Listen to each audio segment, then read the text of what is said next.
Magandang umaga po mula sa Pag-asa Weather Forecasting Center. Midweek na at narito na ang lagay ng panahon ngayong araw ng Miyerkules, September 20, 2023.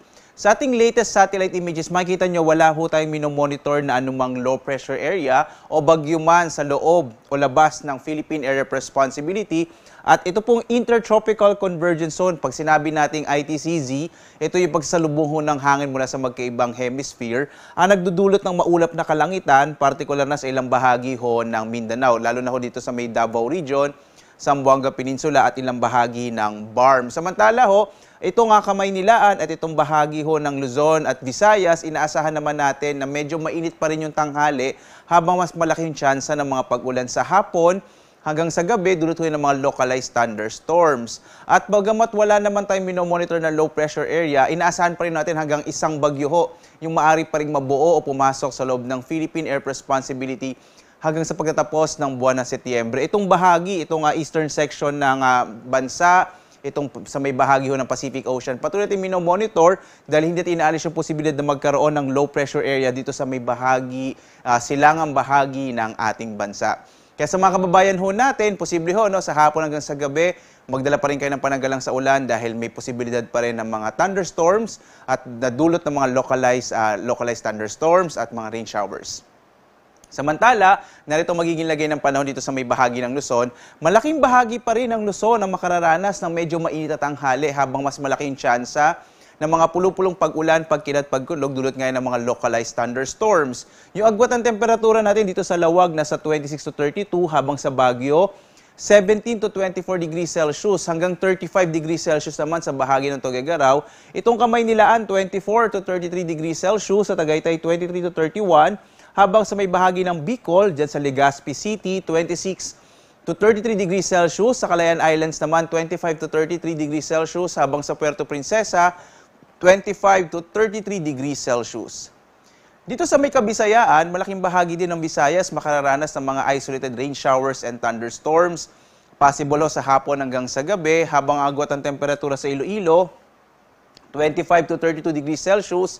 Sa Cebu, 25 to 32 degrees Celsius, habang sa Tacloban, 25 to 33 degrees Celsius. Kagaya ng binanggit ko ho, itong bahagi ng Mindanao makararanas ng medyo maulap na kalangitan dulot ng Intertropical Convergence Zone. Kaya yung area ng Zamboanga Peninsula, Davao Region, sa may bahagi ng Sultan Kudarat, sa bahagi din ho ng Maguindanao at gayon din sa may bahagi ng Sarangani, dito sa may bahagi ng Soc-Sargen, asahan pa rin ho yung tsansa ng maulap na kalangitan na may mga pag-ulan ngayong araw. At sa nalalabing bahagi ho ng Mindanao, dito sa may bahagi naman ng Northern Mindanao, kasama yung Caraga at nalalabing bahagi din ho ng BARM. At inaasahan ho natin yung mga isolated rain showers and thunderstorms. Yung agwat ng temperature natin sa Zamboanga, 24 to 32, sa Cagayan de Oro, 25 to 31, habang sa Davao, hanggang 32 degrees Celsius. Wala pa rin ho tayong nakataas na gale warning. So, ibig sabihin, ligtas hong pumalaot yung mga sasakyang pandagat at malilit na mga bangka dito sa mga baybayin ng ating bansa. Pero tayo dito sa Pag-asa, patuloy tayo nagpapaalaala kapag meron ho tayong mga thunderstorms, posibleng biglang lumakas yung alon ng karagatan, dulot ng mga bugso ng hangin. Kaya iba yung pag-iingat pa rin ho para sa mga kababayan natin.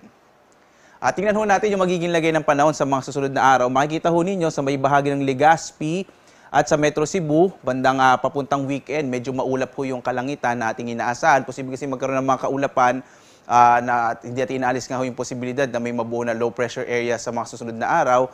At maaaring ito ho yung magdala ng maulap na kalangitan sa may bahagi ng Legazpi at Metro Cebu. Samantalang yung ITCZ pa rin ang magdadala ng maulap na kalangitan bukas sa bahagi ho ng Metro Davao. Sa nalabing bahagi ho, dito sa Kamaynilaan at Baguio City, asahan pa rin natin yung fair weather, generally fair weather pero possible ho. Yung mga localized rain showers and thunderstorms sa hapon hanggang sa gabi. Yung agwat ng temperatura sa Kamaynilaan ay mula 24 to 32. Sa Baguio City ay 17 to 24 degrees Celsius. Sa Legazpi naman, 25 to 32 degrees Celsius, habang sa Metro Cebu, 25 to 31 degrees Celsius, habang sa Metro Davao ay 24 to 33 degrees Celsius. Ang araw ho natin sisikat mamayang 5:45 na umaga at lulubog, ganap na 5:54 ng gabi.